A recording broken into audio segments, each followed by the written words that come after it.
All right, well, the planer that I sold, I ended up buying a new planer joiner combo 12-inch jet, and what was cool is I was able to get this for about the same price that I sold the other one for, and it's in one package, so you know, saving on shop space. So I'm gonna get it unloaded. You saw the trucker there was able to back in, and we just used the lift gate and set it over into my truck because it's been raining. Even though my driveway now is staying, you know, clean and no mud or anything on it, if you get out, you know, off of it, it's still a little wet. So yeah. Anyway, you can see the truck there. He's about to pull out. But so I think I'm gonna have to take this partially out of the crate to get it, back it in here and get the gantry crane over it.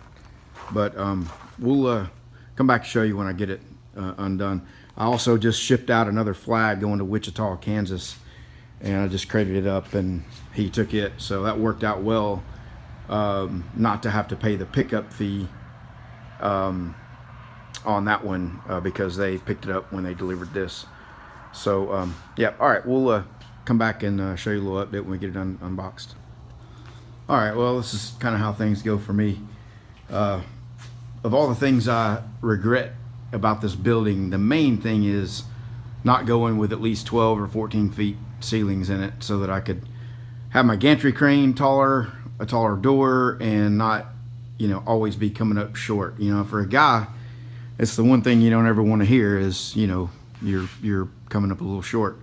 But as you can see, we got kind of a precarious situation. I'm trying to get it off the pallet, and I'm all the way up, you know, pretty much as high as it can go there. I've thought about letting the air out of the tires on the truck to get a couple more inches, but I can see I need to readjust my straps. This is looking a little dicey the way I've got it rigged here. So yeah, just I'll come back here in a little bit. Hopefully, you know, it's not the biggest thing in the world, but it does weigh 600 pounds. It would do some damage if it fell on you, and you know, the last thing you want to do is mess up a new machine. So we'll see what we can do. All right, I was able to get it raised up a little bit more and get the truck out of there, but again, it's kind of dicey the way I've got that rigged right there. It's just barely holding on. So rather than screw around and with the video, I'm gonna go ahead and lower it down, at least get it on the ground, reposition it, and figure out where I want to put it. All right, well, I got it lowered down to the ground, and instead of it just had a little bit too much weight forward. I guess the cast iron top, all the weight's on the top of it, and it had a little bit too much lean on it, so there's no way to get it, you know, to sit down without just laying over on its face. So I got another strap there, and got a blanket stuck in there just to keep from messing anything up. So we'll get this thing tilted up here, and oh heck, I'll just set you down and take you along. Might be entertaining. I don't know if you can see right there. Let's see.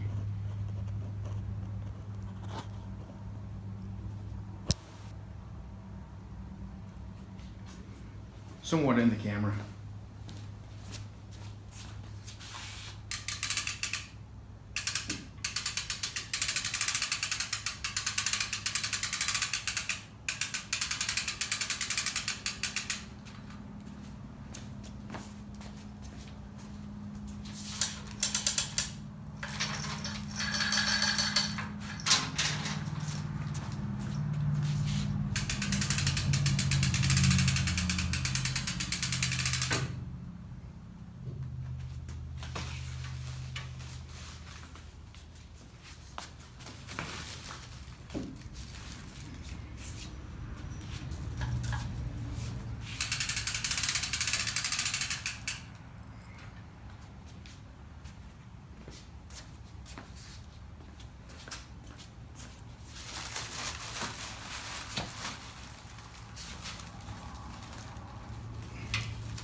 All right, at least it's on the ground, sitting on the ground now. I can get the straps on there better now that I don't have to, you know, clear all this stuff. I can get it moved into position and figure out where I'm going to put it.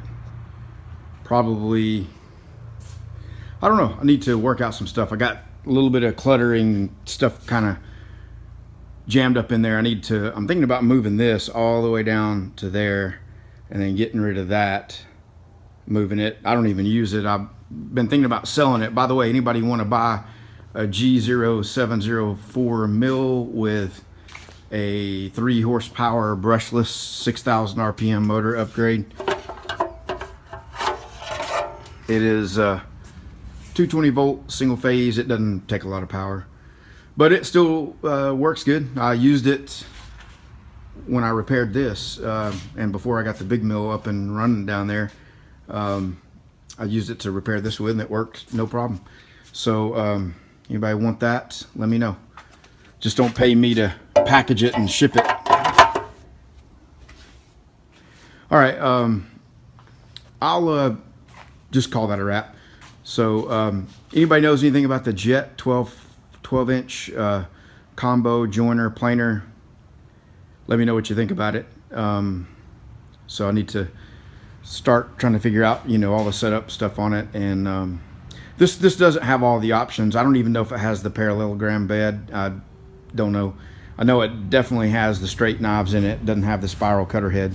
And you know, I was just thinking that, I'll turn the camera around here a little bit. I was just thinking that, you know, so far I've not really been doing a lot of woodworking, and I've got these, you know, I just don't really like it that much. And so I'm working on these things.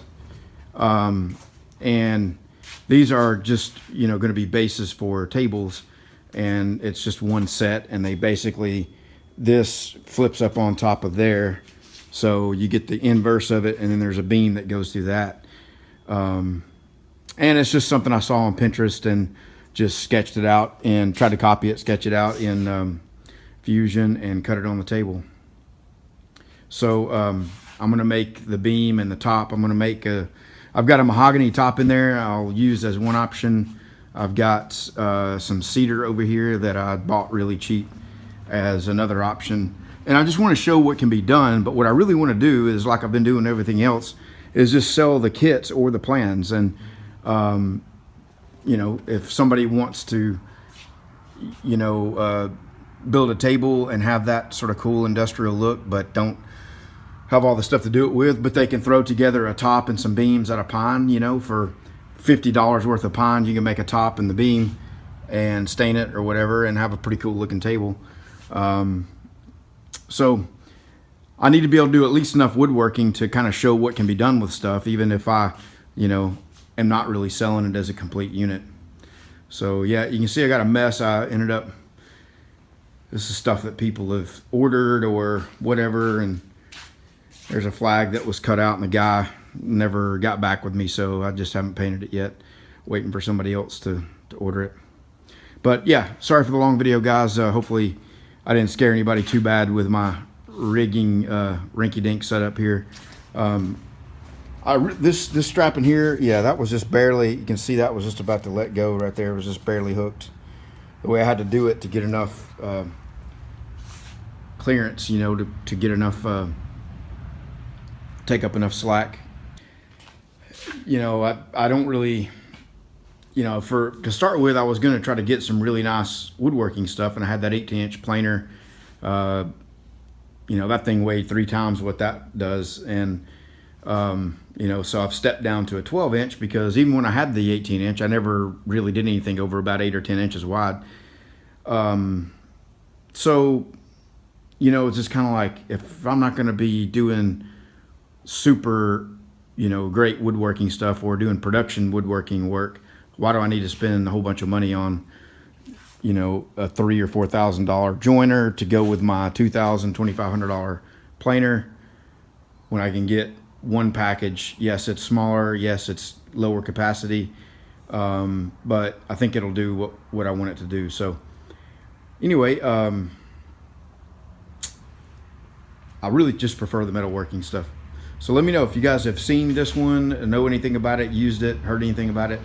I saw a couple of reviews online. Seemed like it, you know, got pretty decent reviews. Jet, you know, it's got a pretty good name, I think, or at least they used to. It seems like, you know, they've made some really nice stuff over the years, but I think the stuff that you get like this is all, you know, just import. There's a couple different ones out there that looked almost identical to this, similar price. So I think it's just a rebranded, imported, you know, unit. So, all right, that's too long of a video. We'll talk to you later.